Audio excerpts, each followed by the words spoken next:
আসসালামু আলাইকুম, খুরশেদা কাকুলি আমন্ত্রণ জানাচ্ছি এনটিভির মধ্যাহ্নের খবরে।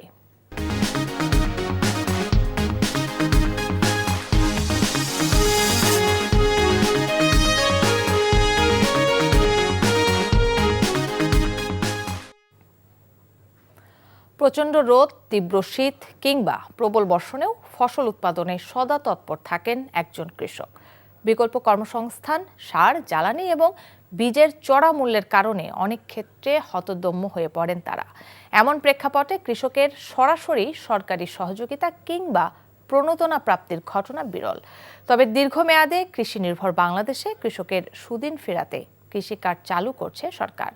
প্রকৃত কৃষকরা যেন এই সুবিধার আওতাভুক্ত হন, সেই দাবি কৃষকদের। মোহাম্মদ হোসেনকে সাথে নিয়ে টাঙ্গাইল ঘুরে জুবায়ের প্রধানের 2 পর্বের ধারাবাহিকের শেষ পর্ব আজ। ছবি তুলেছেন আইনাল আহমেদ। ভোরের আলো ফোটার আগেই শুরু হয় শফিকুল মিয়ার পরিবারের দিন। বৃদ্ধ বাবা মা, 3 মেয়ে আর স্ত্রীকে নিয়ে 7 সদস্যের এই পরিবারে একমাত্র উপার্জনের উৎস কৃষি। সংসারের খরচ, সন্তানদের পড়াশোনা সবকিছুর দায়িত্ব একজনের কাঁধে। বছরের পর বছর চাষাবাদ করেও কখনো লাভ কখনো লোকসান, এই হিসাবেই চলছে জীবন। কিন্তু খরচ আর অনিশ্চয়তার চাপে প্রায় দুশ্চিন্তায় কাটে তাদের দিন। শ্বশুর শাশুড়ি খাইবার দিন আগে নিজেরা খাই, 7 জন মানুষ খাই নালা, এক পিন্ডার কামাই। মেয়ে এবার গাইড কিনে দিবার পয়সাতে 2000 টাকা লাগবো। এই যে কতদিন ধরে খোসামুদ্দি করছাতে দিহার সাথে না। পারিবারিক সূত্রে 30 বছর ধরে আগাগোড়া কৃষিকে ধারণ করা এই কৃষক এত বছরেও পাননি সরকারি কোনো সুবিধা। একাই কাজ করে 3 পুলান পড়াই, মা বাবা ভাত খাওয়াই, আবার খেত কাজ করি। এত বছর সরকার গঠন করতে কোনো সরকারি সার বীজ কিছু দেয় নাই।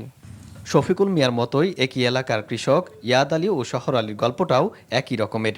এমন বাস্তবতায় কৃষকদের তালিকা তৈরি করে সরাসরি সহায়তা দিতে সরকার উদ্যোগ নিয়েছে কৃষক কার্ড প্রদানের। এই কার্ডকে ঘিরে এবার আশায় বুক বেঁধেছেন টাঙ্গাইলের কৃষকরা।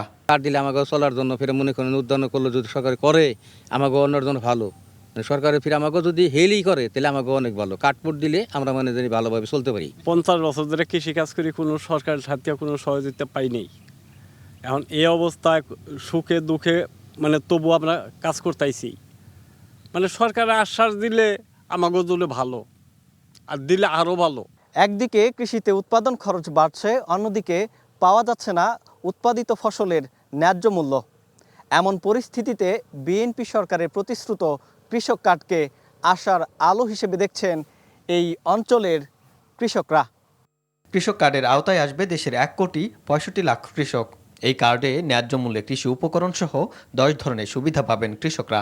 পহেলা বৈশাখে টাঙ্গাইলে কৃষক কার্ড উদ্বোধনের দিনে নিজ হাতে 15 জন কৃষকের হাতে কার্ড তুলে দিবেন প্রধানমন্ত্রী তারেক রহমান।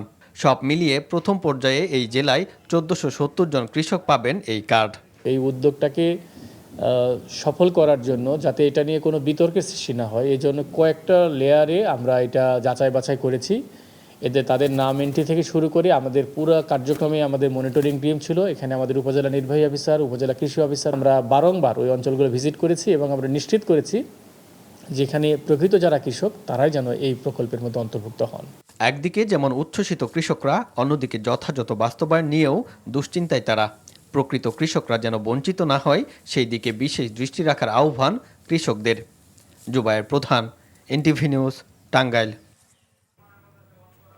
কারো আধিপত্য মেনে নেওয়া হবে না জানিয়ে প্রধানমন্ত্রী তারেক রহমান বলেছেন, সশস্ত্র বাহিনী কোনো দল, ব্যক্তি বা পরিবারের সম্পদ নয়। কেউ এ দেশকে আর তাবেদার রাষ্ট্রে পরিণত করতে পারবে না। সবাই ঐক্যবদ্ধ থাকলে দেশকে কাঙ্ক্ষিত বাংলাদেশ করে গড়ে তোলা সম্ভব। ঢাকার সেনানিবাসে সশস্ত্র বাহিনীর দরবারে অংশ নিয়ে তিনি এসব কথা বলেন। বিডিআর সদর দপ্তরে সংগঠিত বেদনা বিধুর অধ্যায় আজও আমাদের হৃদয় এক গভীর ক্ষত হিসাবে রক্তক্ষরণ ঘটায়।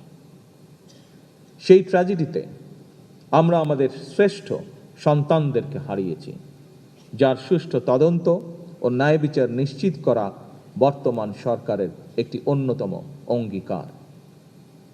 এমন বাস্তবতায় আজ আমি আপনাদের আশ্বস্ত করতে চাই, রাজনৈতিক কারণে কিংবা ন্যায় ও ন্যায্যতার ব্যত্যয় ঘটিয়ে যদি আপনাদের কারো প্রতি কোনো অবিচার করা হয়ে থাকে, বর্তমান সরকার সেটি যথানিয়মের প্রতিকার করার চেষ্টা করবে ইনশাআল্লাহ।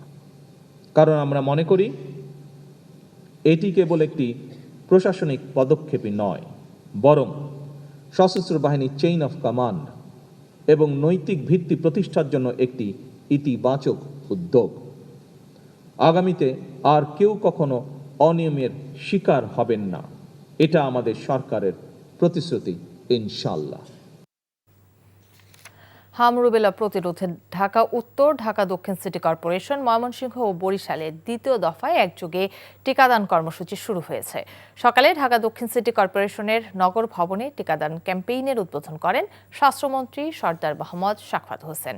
এ সময় টিকা কর্মসূচির মধ্য দিয়ে হাম থেকে দ্রুত মুক্তি মিলবে বলে আশা প্রকাশ করেন তিনি।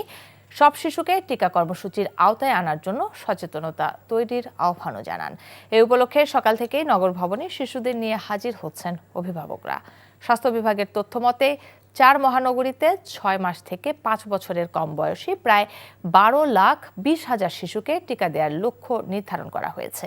এর আগে 5 এপ্রিল দেশের 18 জেলার 30 উপজেলায় হাম রুবেলা টিকাদান কার্যক্রম শুরু করা হয়। 6 months to 5 years গ্রুপের বাচ্চারা ইচ অ্যান্ড এভরি বেবি যেন আমাদের টিকাদান কর্মসূচির আওতায় আসে। আপনারা সেইভাবে অলিতে গলিতে জনগণের মধ্যে এই কর্মসূচিটাকে জনপ্রিয় করবেন, যাতে সবাই টিকাদান কর্মসূচিতে অংশগ্রহণ করে। এডাল্ট মশা যেটা উঠতে পারে এটা এবং লাবরা, এটার উপরে যে ওষুধটা স্প্রে করা হচ্ছে, ওষুধের মান আমরা পরীক্ষা করেছি, সালাম ভাই সাথে ছিলেন, আমরা গিয়েছিলাম আপনাদের স্টোরে, দ্যাটস ফাইন, বাট ইউজ লেভেলে স্প্রে করে ওই লোকগুলির উপর আপনাদের নজর রাখতে হবে, যাতে এক্সাক্ট পরিমাণ মেডিসিনটা যাতে এক্সাক্ট কোয়ান্টিটি অফ মিশ্রণের সাথে যাতে মিশ্রিত হয়। এই মুহূর্তে মহাখালীর ডিএনসিসি ডেডিকেটেড হাসপাতালে আছেন সহকর্মী জুবাইর প্রধান, সরাসরি যুক্ত হচ্ছে তার সাথে। জুবাইর, হাসপাতালের আজকের হামের সংক্রমণ ও চিকিৎসার কি তথ্য আছে আপনার কাছে, আমাদের জানাবেন।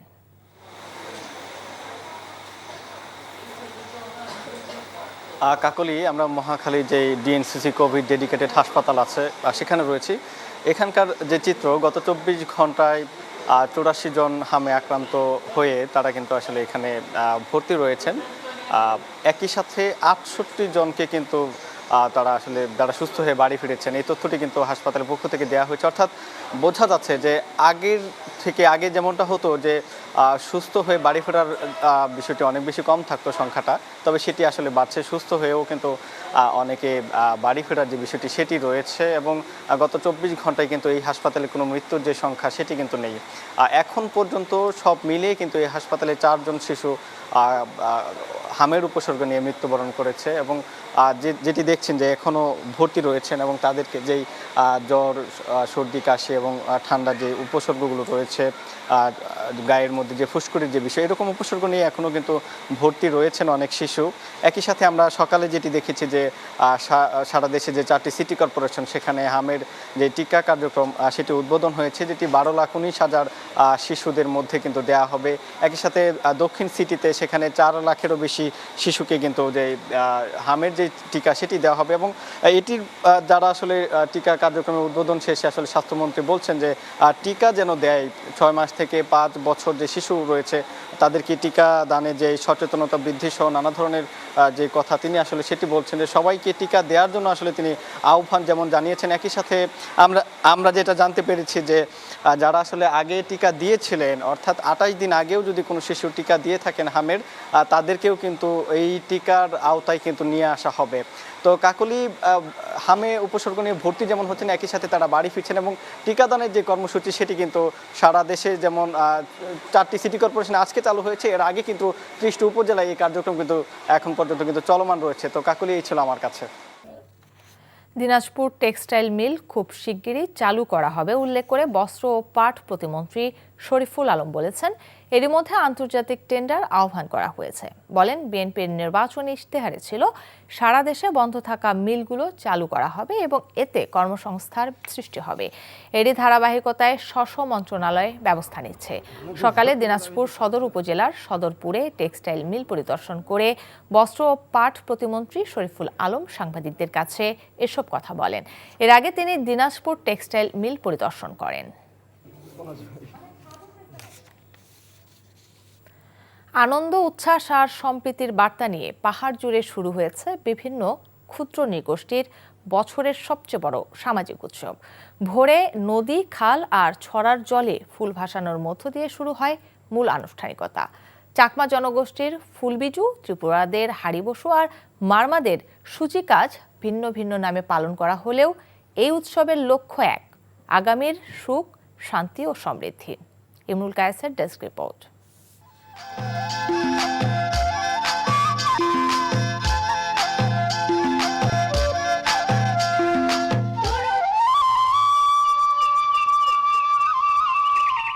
ভোরের সূর্য তখনও পাহাড়ের চূড়ায় আলতো পরশ বুলিয়ে দিচ্ছে। কাপ্তাই হ্রদের শান্ত জলরাশি মেতে উঠেছে এক অপূর্ব স্নিগ্ধতায়। রঙিন পোশাকে সজ্জিত পাহাড়ের তরুণ তরুণী, বয়োজ্যেষ্ঠ আর শিশুরা হাতে নিয়েছেন নানান রঙের ফুল। এ যেন কেবল ফুল ভাসানো নয়, পুরনো বছরের সব শোক, দুঃখ আর গ্লানি ভাসিয়ে দিতেই গঙ্গা দেবীর কাছে এক পবিত্র নিবেদন। রাঙামাটির রাজবন বিহার ঘাট, গর্জনতলি কিংবা কেরানি পাহাড়, প্রতিটি প্রান্তেই আজ মানুষের ঢল। চাকমা জনগোষ্ঠীর ফুলবিজু, ত্রিপুরাদের হাড়িবসু আর মারমা সম্প্রদায়ের সূচি কাজ ভিন্ন ভিন্ন নামে অভিহিত হলেও হ্রদের জলে ফুল নিবেদনের এই আবেগ আজ এক সূত্রে গেঁথেছে পাহাড়ের 12টি নৃগোষ্ঠীকে। ফুল ভাসিয়ে দিয়ে তারা প্রার্থনা করছেন আগামীর মঙ্গল কামনায়। নদী, ছড়ায় ফুল পূজা ও ফুল ভাসানোর মধ্য দিয়ে পার্বত্য চট্টগ্রামের পাহাড়ি জনগোষ্ঠীদের বর্ষবরণ উৎসব বিজু, সাংগ্রাই, বৈশুর মূল আনুষ্ঠানিকতা শুরু হয়েছে খাগড়াছড়িতে। ভোরে খাগড়াছড়ি সদরের রিভারভিউ সহ বিভিন্ন এলাকায় চেঙ্গি ও মাইনি নদীতে ফুল পূজা করেন চাকমা ক্ষুদ্র নৃগোষ্ঠীর হাজারো মানুষ। কেউ একা, আবার অনেকে দলবদ্ধ হয়ে নদীতে নানা রঙের ফুল উৎসর্গ করেন। বান্দরবানের সাঙ্গু নদীর পানিতে ফুল ভাসিয়ে উৎসর্গের মাধ্যমে চাকমা সম্প্রদায়ের বিজু এবং তঞ্চঙ্গা সম্প্রদায়ের বৈশু উৎসব শুরু হয়েছে। ফুল সংগ্রহ করে তার একটি অংশ গৌতম বুদ্ধের মন্দিরে উৎসর্গ এবং আরেকটি অংশ বালাঘাটা পুরানো নদীঘাট এলাকায় গঙ্গা মায়ের উদ্দেশ্যে ফুল ভাসান চাকমা, তঞ্চঙ্গা সম্প্রদায়ের তরুণ তরুণী, শিশু কিশোর এবং বিভিন্ন বয়সের শত শত নারী পুরুষ। এদিকে আগামীকাল চৈত্র সংক্রান্তির দিনে ফুল বৈশুর মধ্য দিয়ে ত্রিপুরা ক্ষুদ্র নৃগোষ্ঠীর মানুষ বৈশু উৎসব শুরু করবেন। আর নববর্ষের দিন থেকে মারমা ক্ষুদ্র নৃগোষ্ঠীর মানুষ সাংগ্রাই পালন শুরু করবেন। Imrul Kayes, NTV news desk. গতকাল কণ্ঠশিল্পী কনক চাপার সাথে খারাপ আচরণ করার ঘটনায় দুঃখ প্রকাশ করেছে বিএনপি সিনিয়র যুগ্ম মহাসচিব রুহুল কবির রিজভী। যারা তার সাথে দুর্ব্যবহার করেছেন তাদের বিরুদ্ধে সাংগঠনিক ব্যবস্থা নেওয়া হবে বলেও জানান রিজভী। সকালে সংরক্ষিত নারী আসনের মনোনয়ন ফর্ম জমা ও সংগ্রহের শেষ দিনের কর্মসূচিতে সাংবাদিকদের সাথে আলাপকালে তিনি একথা বলেন। যারা কনক চাপার সাথে দুর্ব্যবহার করেছে তাদের বিরুদ্ধে ব্যবস্থা নেবে দল। বলেন, অতীতে যারা দলের জন্য ত্যাগ স্বীকার করেছেন কিংবা বিভিন্নভাবে আন্দোলন সংগ্রামে ভূমিকা রেখেছেন তাদেরকেই মূল্যায়ন করা হবে। সংরক্ষিত নারী আসনে মনোনয়নপত্র জমা ও সংগ্রহের শেষ সময় আজ রাত 8টা পর্যন্ত। সবশেষ তথ্য অনুযায়ী মনোনয়ন ফর্ম সংগ্রহ করেছেন 1072টি ও জমা দিয়েছেন 3 শতাধিক মনোনয়ন প্রত্যাশী। তারা মানে যে বিষয়গুলি সবচেয়ে বেশি বিবেচনা করবেন সেটি হলো যে তার সংগ্রামে, আন্দোলনে তার ভূমিকা, তার ত্যাগ, এই ধরনের মানে অত্যন্ত